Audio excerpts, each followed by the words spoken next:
It's right there, at number 8 on the list of commandments that Moses had downloaded to his tablets. Thou shalt not steal. If it's not your stuff, leave it alone. You can't just take something because you want it. But humans can be despicable and engage in theft all the time, and people will go to extreme lengths to take things that aren't theirs. In September 2003, a crew managed to get past 63 security cameras to steal $100 million worth of diamonds from the Antwerp World Diamond Exchange in Belgium. Only one guy ever served time when his DNA was detected on a sandwich that was found in a suspicious place. 3,000 metric tons of maple syrup were stolen from a depot in Quebec. That amounted to 77% of the world's supply in 2012 when the theft occurred.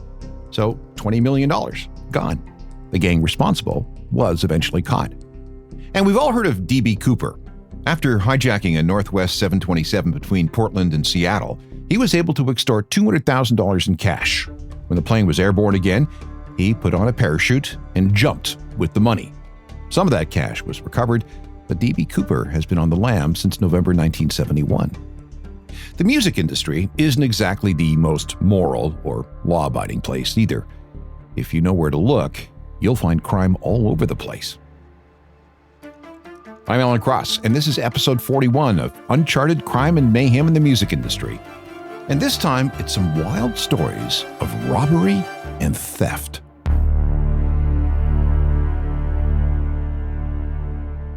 Hello again, and on this episode of Uncharted, we're going to investigate some grand theft music, instances where valuable stuff, and sometimes cash, just got up and walked away. We've tackled something about this topic before. Episode 4 of this podcast dealt with the mysterious disappearance of $200,000 of Led Zeppelin's money from a hotel safety deposit box. There was a time when Joe Strummer and Topper Headon from The Clash were jailed for stealing some pillowcases from a Holiday Inn. And another episode featured the epically violent theft of 2 of Lady Gaga's dogs.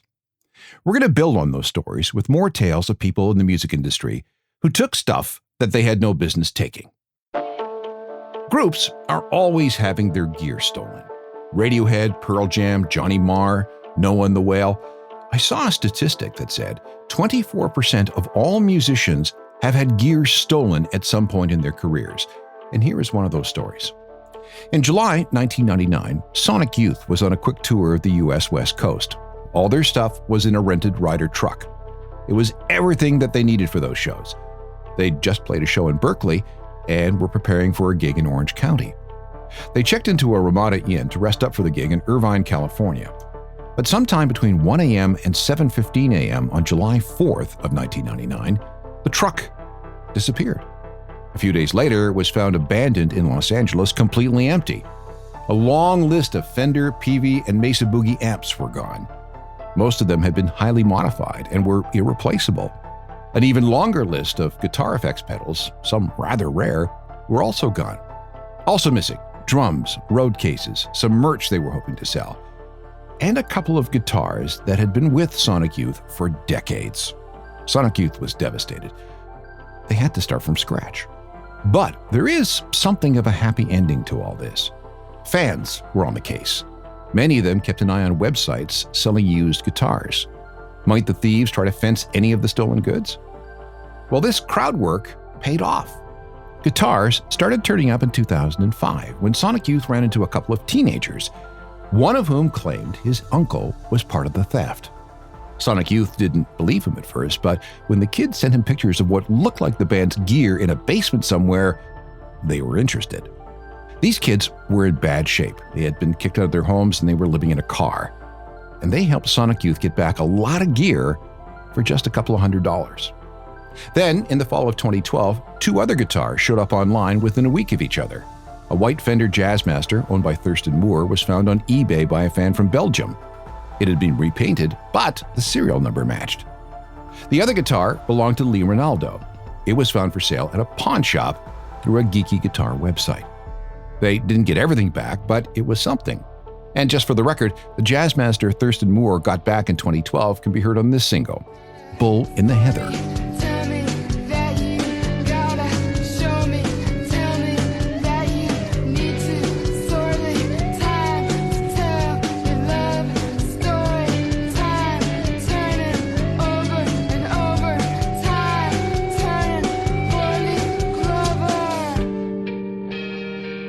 Here's another theft story with a happy ending. Few bass guitars are more famous than the Hofner, played by Paul McCartney. He'd had many of these guitars over the years, but the most important of them all was his first, a 1961 Hofner 501, which was his daily driver throughout most of 1962 and 1963. That Hofner stayed in his collection until 1972, when it just disappeared. On October 10th, 1972, it was left unattended in a van in the Notting Hill area of London. And just to be clear, again, this is the bass that we're talking about. It dates back to the days when the Beatles played the Cavern Club in Hamburg and on early singles like this. This has been called the most important bass in history. Well, shake it up, baby, now. Shake it up, baby. Twist and shout. Twist and shout. Come on, come on, come on, come on, baby, now. Come on, baby. Come on and work it on out. Work it on out, baby. The theft of Paul McCartney's original Hofner was akin to something like stealing the Mona Lisa. It was such an important rock and roll artifact, and for decades, the memory of this theft lingered. So what happened? Well, we've been able to trace the journey of this particular guitar. After it was stolen, it was sold to the landlord of a Notting Hill pub. He then kept it, passing it down through the family. Then, in 2018, fans, still annoyed that this important piece of rock and roll history was still missing, started something called the Lost Bass Project. Together with Hofner Guitars, a group of hardcore Beatles fans worked to find the truth. What was the fate of this bass? Somehow, in 2023, word of the Lost Bass Project reached one of the descendants of that pub owner who had bought it back in 1972. She and her family lived in Sussex and knew of an old dusty bass up in the attic. That couldn't possibly be the same bass, could it? Well, it was. And aside from a little wear and tear, it was just fine. The bass and its original case were returned to Macca in early 2024. 51 plus years, and he finally got it back, and he was extremely grateful. Sports Team is a solid band out of the UK. They'd achieved enough success at home with 2 top 10 albums that they were ready to go on their first ever American tour. On the very first day in America, the group was in Vallejo, which is in the Bay Area of California. That day, this is in early December 2024, just hours after they'd flown in and reunited with their gear, they were held up at gunpoint when they stopped at a Starbucks to fuel up on some breakfast before heading to the first gig. When someone inside Starbucks said, "Hey, does anyone have a white van? You're being robbed right now." Some members of the band ran out to confront the thief, but like I said, he had a gun. A band member who stayed inside the coffee shop took video. Get down, just get down. Get down, Lauren, get down!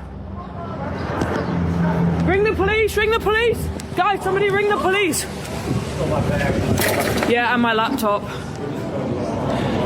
Alright, Colin. Can you get here? Guys, please stay inside. Get inside. Please stay inside. Get inside.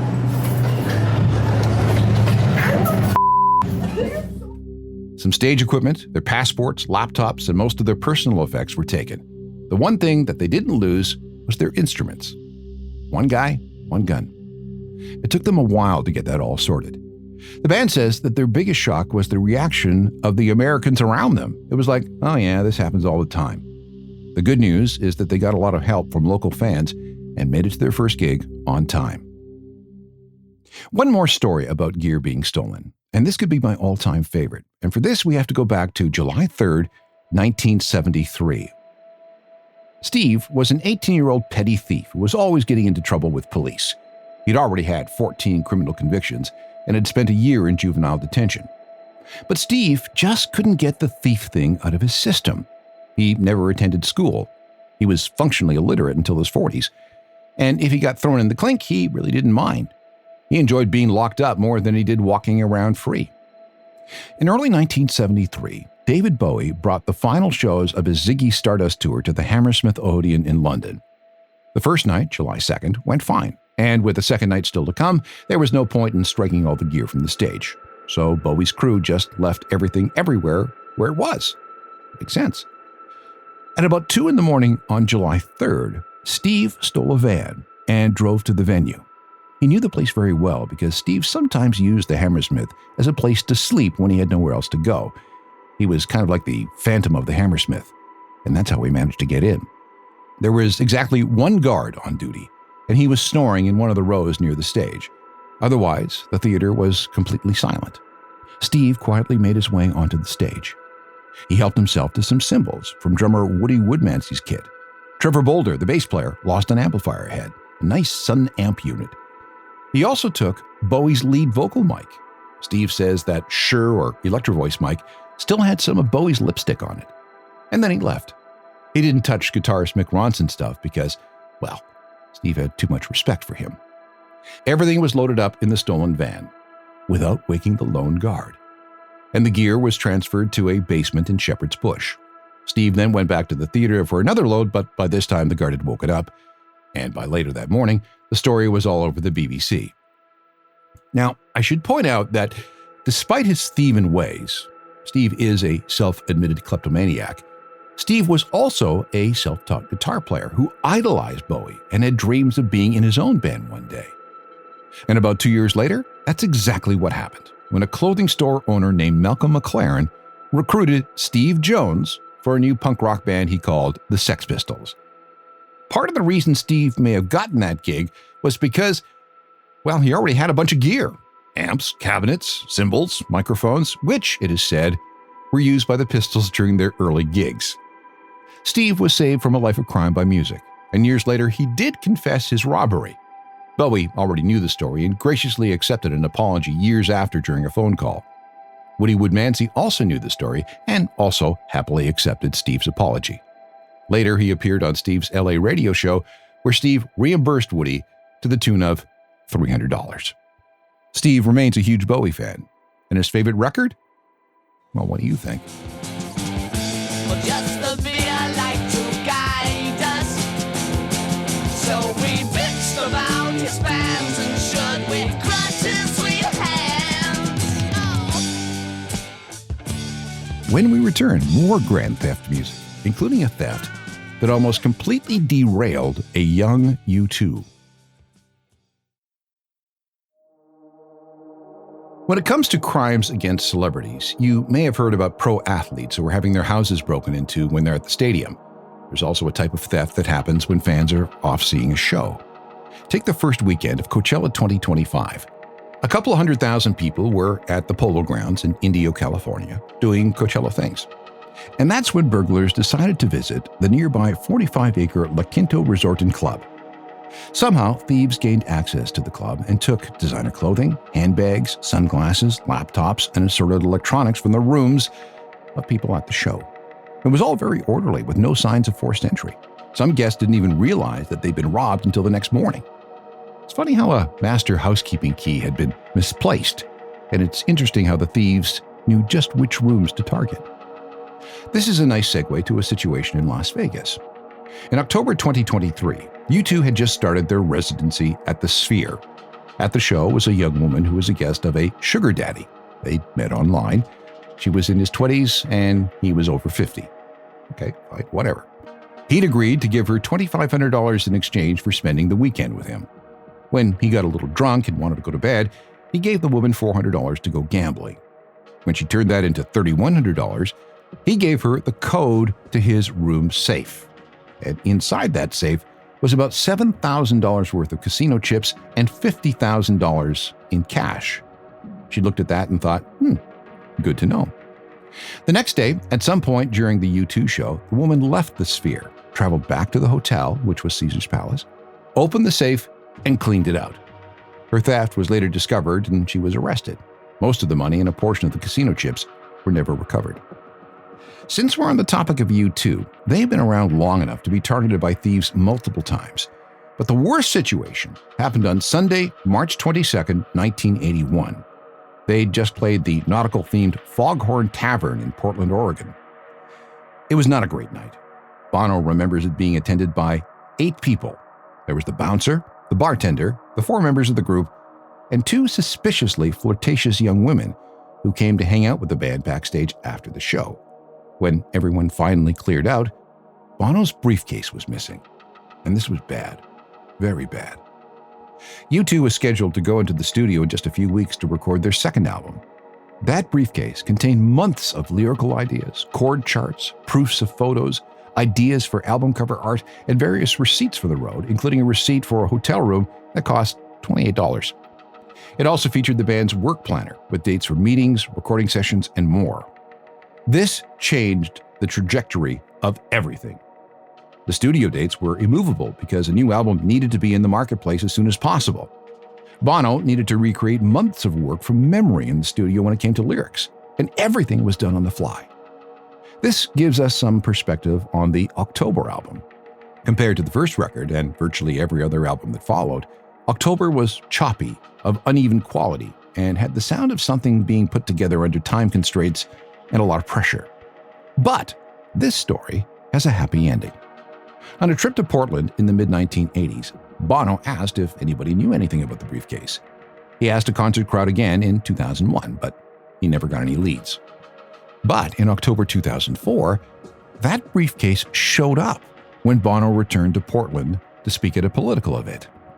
Cindy Harris, who was renting a home in Tacoma, says her husband found the briefcase in the attic. It was a good briefcase, so they emptied it out, and Cindy's husband started using it for work. Fortunately, they did not throw out everything that was inside. Cindy showed what she'd found to her friend Danielle, who lived in Vancouver, and she was a massive U2 fan. She immediately realized what kind of treasure this was. She freaked out, realizing that they discovered a U2 Holy Grail.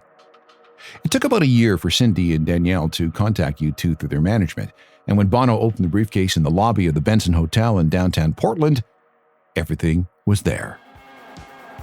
He calls its return an act of grace.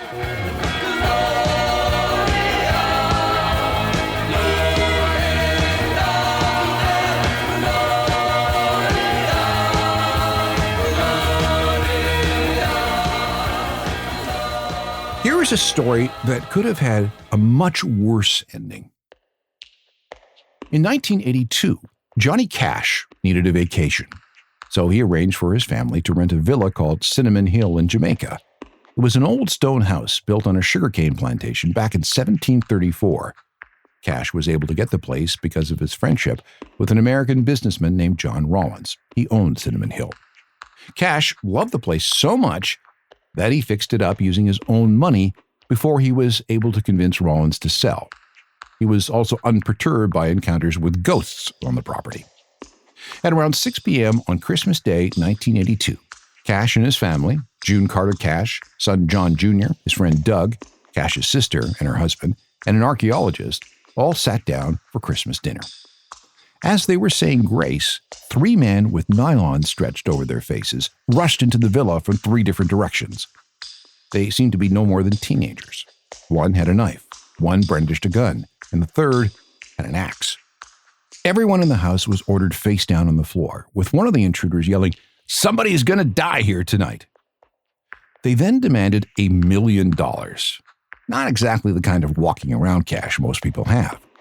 For 2 hours, everyone was threatened with being shot, especially John Jr., who had a gun to his head most of the time.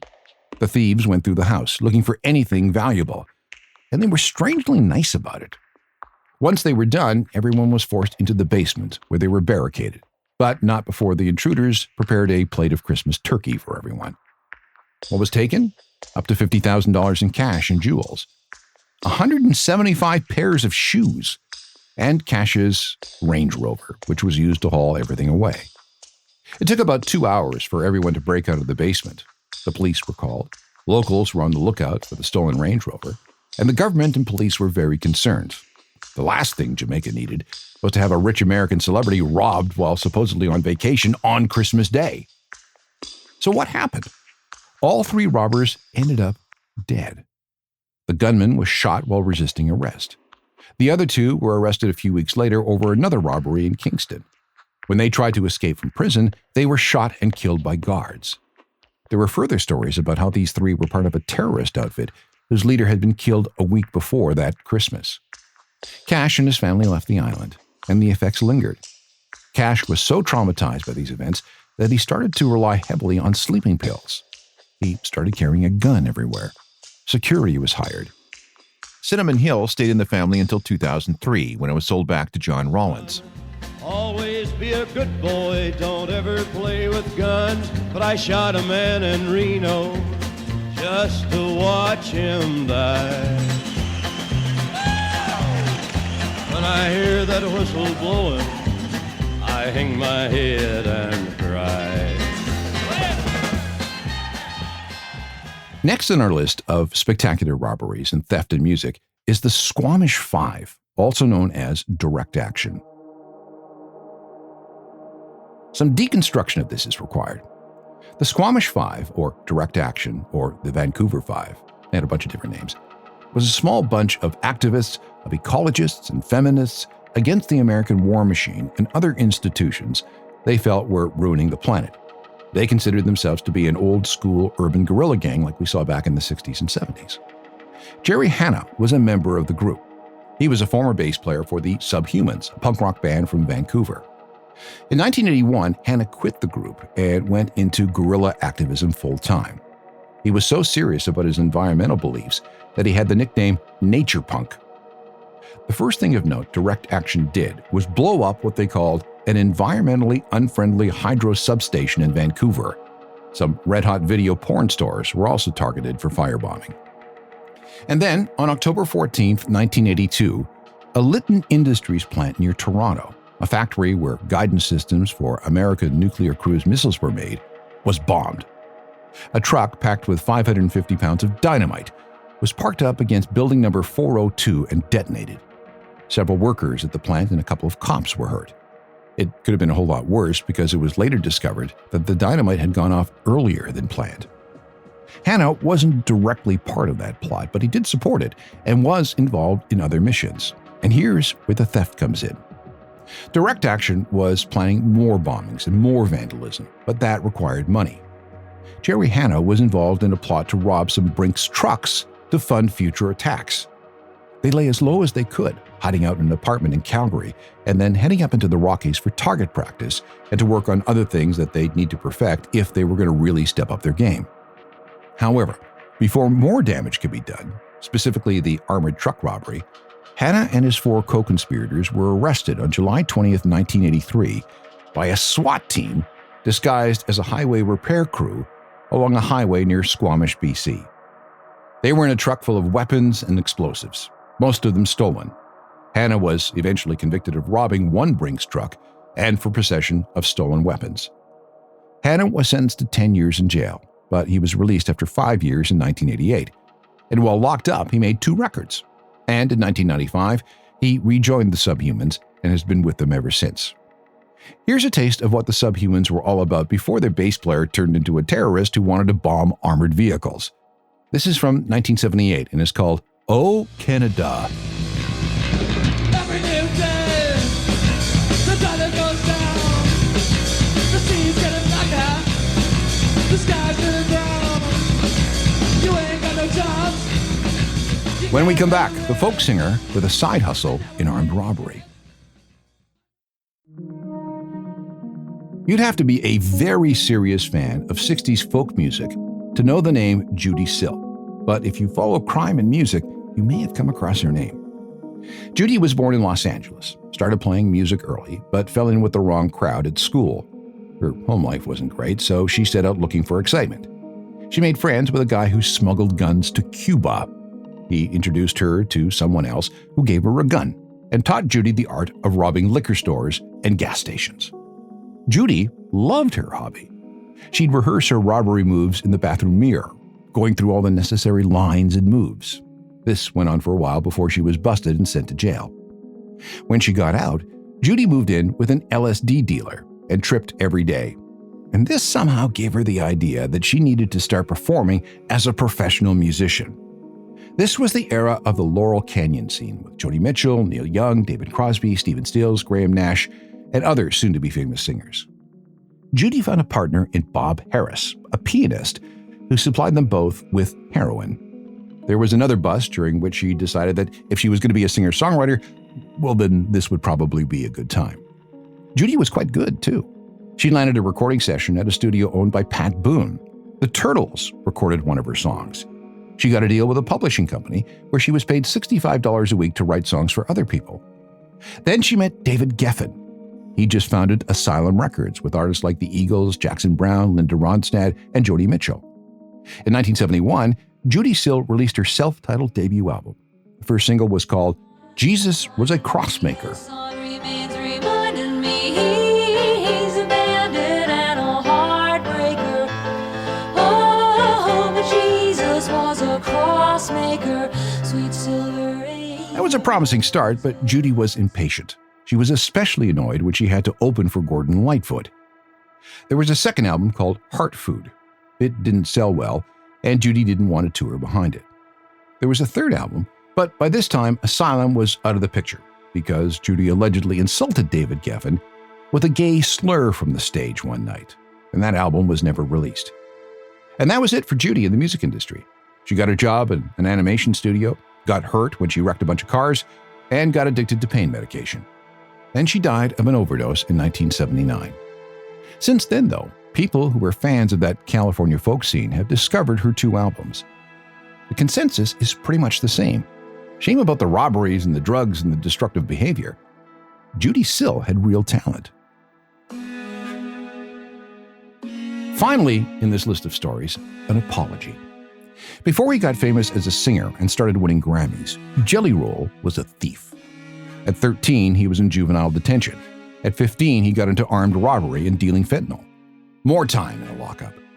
But then he had an epiphany and began to straighten his life out. A big issue were the beds in the lockup. By the time he was 17, Jelly Roll couldn't fit into a jailhouse bunk anymore.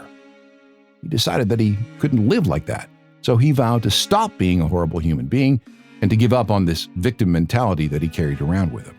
He found God, joined AA, joined Narcotics Anonymous, earned a high school diploma, and began working on music. Jelly Roll now works with troubled youth, campaigns for victims of the opioid crisis, and is always apologizing for the harm he caused people when he was a young felon. 'Cause I'm only one drink away from the devil. I'm only one call away from home. Yeah, I'm somewhere in the middle. I guess I'm just a little. One more quick story. Mark Van de Dole is a classical guitarist and guitar teacher from Montreal. That didn't pay the bills, so Mark also robbed banks. Over 6 months in 2015 and 2016, he robbed a dozen banks in the Montreal area, using nothing but a fake gun and a fake beard as a disguise. This, in addition to a couple of banks he robbed in Ontario about a decade earlier, got him a 10-year jail sentence, when all he really wanted to do was steal enough money to enroll in the music program at McGill University. Well, that's what he said. Actually, he needed money to buy several kilos of weed, which he then planned to sell at a big profit to pay for his schooling. And that didn't work because someone broke into his apartment and stole all the pot before Mark could sell it. Total haul from the Montreal heists? About $33,000, which is about $3,000 more than he needed to pay off an impatient loan shark. Mark was caught, sent to the penitentiary, and he led the prison choir. This is just the beginning of a long list of robberies and thefts from the history of music. The Eighth Commandment isn't adhered to very well, is it? You can catch up on all episodes of Uncharted by downloading them from your favorite podcast platform. If you have any questions or comments about anything you hear on this podcast, just drop me a line, alan@alancross.ca. We can also meet up on all the social media sites along with my website, ajournalofmusicalthings.com. It's updated with music news and recommendations every day. There's also the free daily newsletter that you should get. Oh, and please check out my other podcast, The Ongoing History of New Music, which deals with rock music at large. There are hundreds and hundreds of episodes that you can enjoy, all for free. See you next time for more stories of crime and mayhem in the music industry. Episodes arrive every 2 weeks. Technical production is by Rob Johnston. I'm Alan Cross.